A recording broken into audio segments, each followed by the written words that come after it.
Hello again, ladies and gentlemen. Michael Matt for Remnant TV. Archbishop Carlo Maria Viganò. He's in the news again, and thanks be to God, he is not only doubling down, he already did that, now he's tripling down on Francis's Vatican. Thanks be to God for Archbishop Viganò. If there's any chance, Your Excellency, that you're watching this, our humble broadcast, thank you, God bless you, and we're completely with you. That said, it's very unfortunate that there are some who are hailing as traditional Catholics, some blogosphere folks. In the face of what Archbishop Viganò is doing, they're now coming out and calling him a Vatican II guy, refusing to support him because he doesn't agree with them on everything. And I just can't believe that that's happening. I mean, sometimes I cannot believe that a movement pioneered by such excellent strategists as Archbishop Marcel Lefebvre, Dietrich von Hildebrand, Michael Davies, Walter Matt, all these men, that now this movement is saddled with such counterproductive folks. They may be well-meaning, I'm not sure what they're doing, but counterproductive is the word. So we're not talking about a majority of traditional Catholics, we're not even talking about a significant minority. But I really strongly suspect that many of you out there listening tonight, the silent traditionalist majority, are fed up with that sort of thing, and you'd like to see better representation for who and what you are as a traditional Catholic. You'd like to do something about that. You know, we're trying to do something about this, because now at this moment, traditional Catholics can't just sit back on their laurels. They can't do the told you so thing. You know what I mean? We have an obligation now, as people who've been in this fight for a long, long time, to maybe up our game, to sharpen our point a little bit, to make sure we have precision in speech and in action in what we're doing, now that so many people are looking at the arguments of the traditionalists and saying, boy, they may have had something there.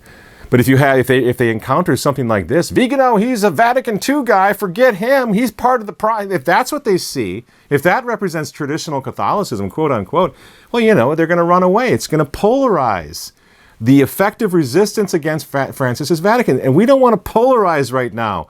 We want to do whatever we possibly can to unify his opposition, so that maybe, humanly speaking, we can do something about it until God intervenes and obviously saves his own church.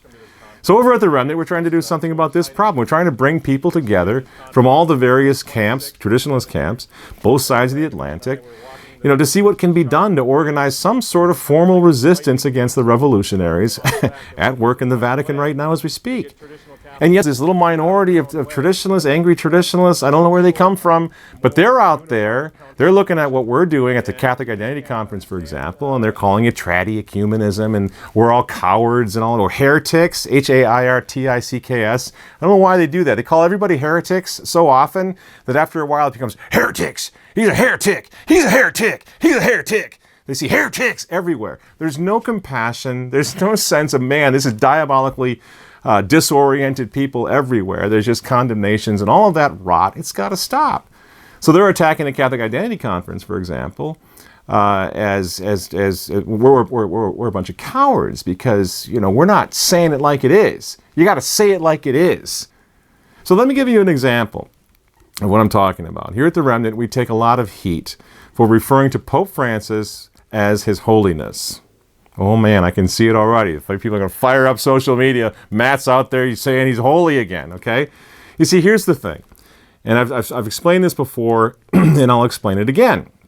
Before I even go any further, if you can't bring yourself to call him His Holiness, I'm not going to write an article condemning you. I'm saying this is what I do. I refer to him, most of us in the Remnant, as His Holiness. Now, personally, I'm never going to stop with that, because that's my pet peeve, to uphold respect for the office. It's the Holy See, isn't it, in Rome? If you go there and you look around, you see signs every place, the Holy See.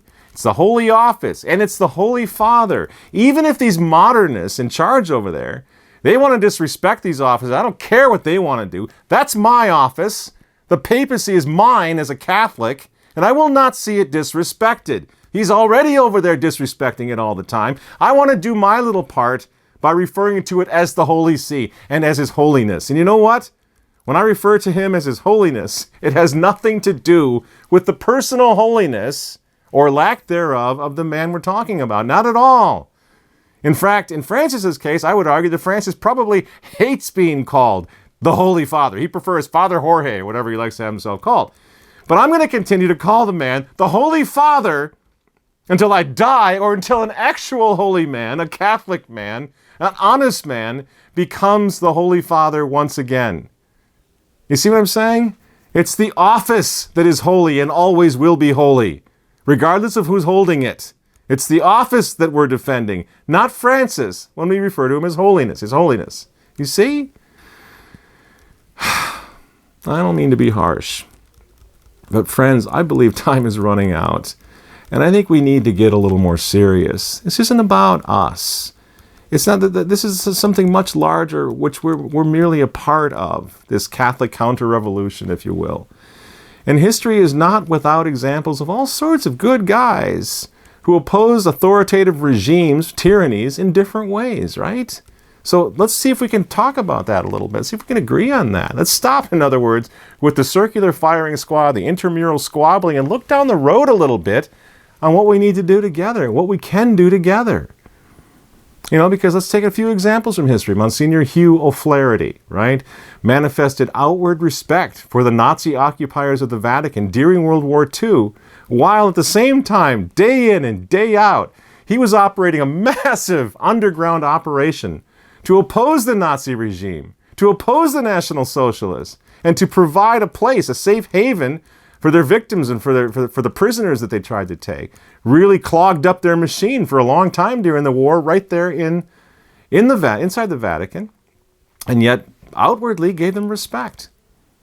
Was he failing to say it like it is? Let's go a little further back. St. Thomas More. Now, he refused to incriminate himself. He maintained a silence under the tyrannical King Henry VIII when it came to the oath of supremacy and everything else at that time, which surely today would have won St. Thomas More the condemnation of brave bloggers everywhere because Thomas More refused to say it like it is. Silence? What a coward. Right? St. Edmund Campion came a little after St. Thomas More under Queen Elizabeth I. Now, he went around disguising himself as a jeweler. He was going from France to England and back and forth into the community there, the Catholic community. He disguised himself as a jeweler. He called himself Mr. Edmunds, which means there was no clerical garb that he was wearing. He did this in order to evade the Queen's police and to live on to serve his underground Catholic community in England for as long as he could. Now, why wasn't Edmund Campion denouncing Queen Elizabeth from the London Bridge? What was the matter with that little weasel? Was Edmund Campion afraid to say it like it is? Or, friends, was he a good strategist, a Catholic, sound-thinking strategist that would later be hailed by history as one of the great heroes of the time, heroes of our Catholic faith? One more example comes to mind. My family is German. My father was a first-generation son of German immigrants. Now, when he went to war during World War II, he went to war with the U.S. Army in 1942, fighting the German army in Africa, Libya, and then finally Italy. My father had a cousin fighting in the Wehrmacht at the exact same time, same tilt. His German cousins would later recount to us, to all of us, to the family, how they hated the Nazis, they hated the Nazi regime, but they needed to bide their time. They needed to figure out how to do what they could do to undermine the regime. And one of their heroes was the great Catholic German officer, Klaus von Stauffenberg, whose story was told in a pretty good film starring Tom Cruise called Valkyrie. If you want to watch it, it's pretty good. But the point is, old Klaus von Stauffenberg was Sieg Heiling the Fuhrer all the way to the Wolf's Lair, where he left his briefcase loaded with explosives at Hitler's feet. Sieg Heil, right? How could you say Sieg Heil to Hitler, you wimp, Klaus von Stauffenberg? You should have been saying it like it is. But had von Stauffenberg been out there calling Hitler, Adolf the doofus or whatever, and shouting in the streets of Berlin, how Hitler had to go and how he's not my Führer, dang it, down with the paper hanger or whatever, how long do you suppose von Stauffenberg would have lasted? You see? Just have to think about this a little bit. He wasn't saying it like it is, was he? As I say, Sieg Heil. He brings explosives to try to assassinate the Fuhrer.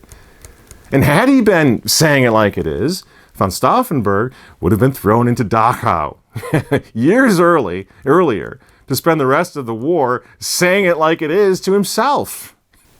You know, when we received the sacrament of confirmation as kids, as young adults, we took a slight blow to the cheek, remember that? To remind us that we have to be willing to fight as soldiers of Christ for the one holy, Catholic, and Apostolic Church. Remember that? Well, doesn't that fight, I know that fight involves first and foremost saving our souls, fighting to save our souls, fighting to become saints. But whether we're fighting to save our souls or to defend Mother Church, the castle of the church, the fort of tradition, doesn't that fight, as soldiers of Christ, doesn't it involve sound strategy? We are called as soldiers of Christ to pray, to stay in the church, and to fight, right? And lately we're hearing more and more people, by the way, who are saying, yeah, well, I'm done with Francis. I'm out of here. I'm going to join the Orthodox. What? Since when do Catholic men get to hightail it to the Orthodox, to a schismatic church when things get tough? Just because of the insufferable Pope Francis, there are men, Roman Catholic men, who are seriously going to turn their back on Mother Church and join forces with those who abandoned her first 1,000 years ago, and thus weren't even there, by the way, to defend the Church against Luther and against Calvin and 500 years forward against the modernist scourge. This can't possibly be seen as a legitimate course of action, and yet again we see it all the time.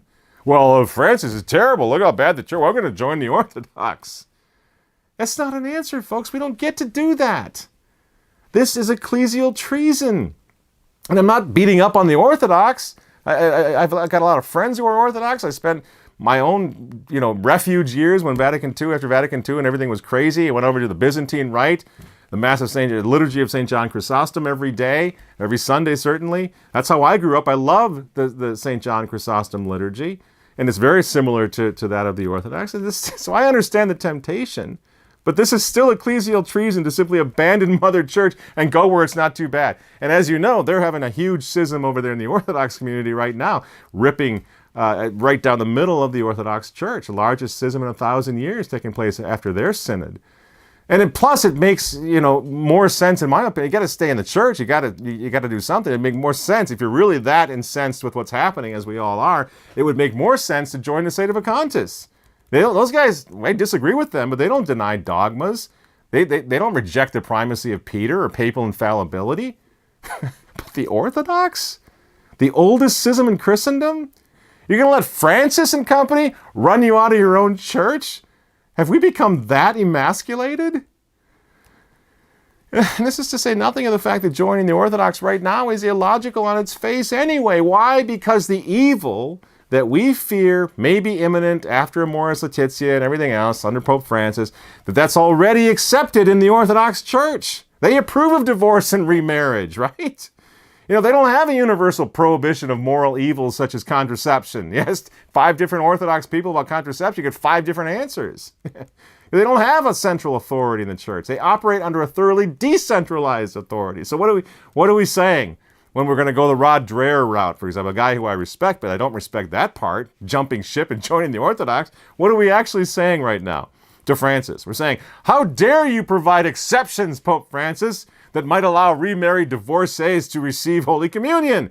I am so angry at you right now that I'm going to join the Orthodox, which already allows remarried divorcees to receive communion. That's right. See what I'm saying? It's crazy talk. And the bottom line is this: a crisis in the papacy is no excuse to deny the theology of the papacy itself, you see? We are Catholics. In our case, we're Roman Catholics, subject to the See of Peter. We made certain promises at the time of our confirmation, including to accept death before denying a single dogma of the Catholic faith. And among those dogmas we must die rather than deny is papal infallibility. Another is extra ecclesiam nulla salus. Still one more is the necessity of being subject to the Roman pontiff. Friends, we simply cannot sidestep the coming apocalypse or the apostasy in our church either by joining a schismatic church. That's frying pan into the fire. And in objectively speaking, the fires of hell, because schism is a mortal sin. You see what I mean? That's not an option. That's not an option. Is there no one interested in effective strategy that doesn't include whoppers like this? We are not advocating you leave the church, you go start your own church, you go crown your own pope. No, you have to stay no matter what happens. You stay with the church. You stay and you find a way to save your soul, to become a saint, and we can do that now. Traditional Latin Mass communities are springing up all over the place. And Archbishop Viganò, here is a great example of the fact that God has not abandoned us. That's why it makes me really, really mad when I hear these little brave trads saying it like it is. And Viganò's a Vatican II. Is he? What do you know about him? He seems to have seen through a lot of what's been happening over the past 50 years in the church. So what do you really know, you who are out there denigrating him? But he's showing us right now how to do this, how to resist, how to stay in the church, how to fight in an effective way. He's speaking out against the mob again, against the Sanhedrin, against mighty Rome. His is the voice crying out in the wilderness. And just yesterday, he again, thank God, Viganò again showed us how to do this when in his third letter now, he wrote, quote, "To bear witness to corruption in the hierarchy of the Catholic Church was a painful decision for me, and remains so. But I am an old man, one who knew he must soon give an accounting to the judge for his actions and omissions, one who fears him, who can cast body and soul into hell, a judge who even in his infinite mercy will render to every person salvation or damnation, according to what he has deserved. Anticipating the dreadful question from that judge, how could you, who had knowledge of the truth, keep silent in the midst of falsehood and depravity? What answer could I give? I testified fully, aware that my testimony would bring alarm and dismay to many eminent persons, churchmen, fellow bishops, colleagues with whom I had worked and prayed. I knew many would feel wounded and betrayed. I expected that some would in their turn assail me and my motives. Most painful of all, I knew that many of the innocent faithful would be confused and disconcerted by the spectacle of a bishop's charging colleagues and superiors with malfeasance, sexual sin, and grave neglect of duty. And I believe that my continued silence would put many souls at risk and would certainly damn my own." End quote. And the letter goes on in that vein. It's absolutely powerful and beautiful. It's at remnantnewspaper.com right now if you want to read the whole thing. But here, ladies and gentlemen, here is a prince of the church who knows something about what it means to be a soldier of Christ, to suffer for Christ. Here also is an effective strategist. He's not calling the Pope funny names, is he? He's not mocking him. He's not making wild accusations that nobody can prove. He's not polarizing the resistance against the occupiers of the Vatican at the moment. But he is uniting the Catholic world against a massive revolution in the Catholic Church. And you know what? The Vatican knows he's doing that. And they fear him because he's an effective strategist. So here's the question for us. Are we going to help? Are we traditional Catholics going to help him, or are we going to stay in our little bunkers, our little ghettos, and fight with each other? You know? Instead of helping him, we're going to run around and try to prove, once and for all, who's best at saying it like it is in the blogosphere. Right? Can we be done with that now? Viganò, Archbishop Viganò is saying it like it is, folks, like it really is, as a master strategist. And we need to look at what he's doing, emulate it wherever we can, and then back him publicly. Publicly. I'm to the point now where if you don't back Viganò, you're part of the problem. And yet, some of our critics, especially our Sedevecantism friends, they're going to say that what he's doing is just recognize and resist cowardice. That's just recognize and resist again, and that's wrong. He's a coward. And so Viganò should what? He should sit around and wait for the coast to clear, wait until he's absolutely positive that it's okay to criticize Francis because, like every little robot Catholic must do, he has made the bad pope into an anti-pope before he can resist him to his face. Is that what we're supposed to do? Put logic on hold, put reason on hold. I can't criticize the Pope because he's the Pope. I can only criticize an anti-Pope. No, so you can disagree with him, but calling it cowardice to resist a sitting Pope who you believe to be the Pope? There's no cowardice there. The coward sits around and waits until it's obvious that it's an anti-Pope. Now I'll criticize him. Well, it's too late now for that. So that can't be the right thing. You can't call Viganò a coward. I would argue that it's precisely the opposite. For a man like him who is he has everything to lose. He's not looking at his blog posts and his numbers, his Facebook numbers, to see how much clickbait he had. He's got everything to lose in his life, in the real world, not the virtual world of cyberspace. He has everything to lose. His prominence, his friends, his power, his reputation, everything.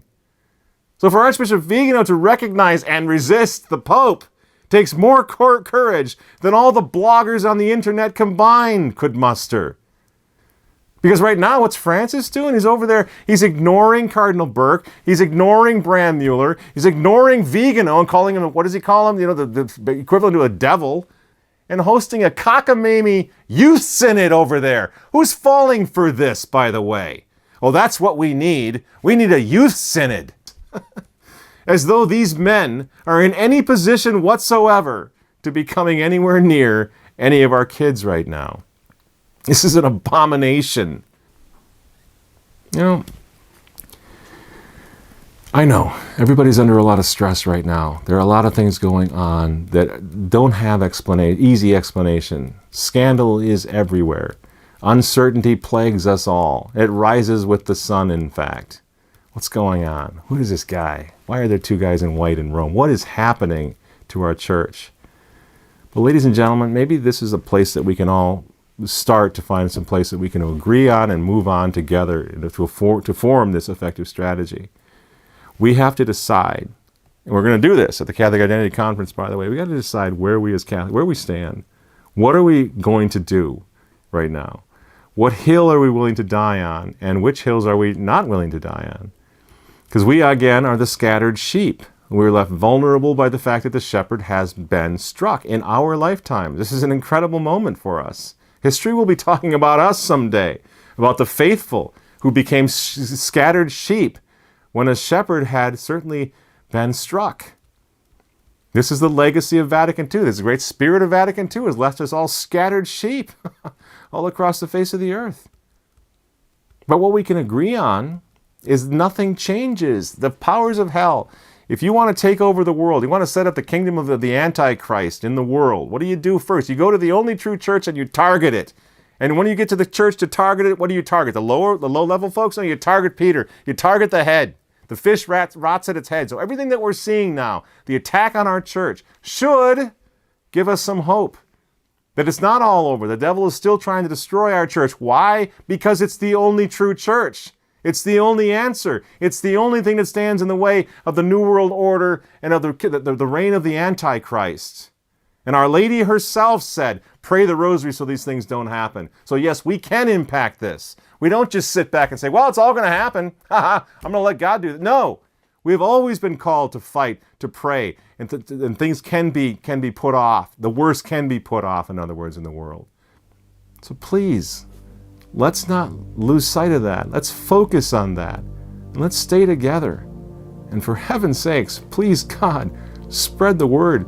Pray the rosary tonight for the great white hope that we have right now. Archbishop Viganò, pray the rosary for him. Stand with him. Be an ally to him. Please.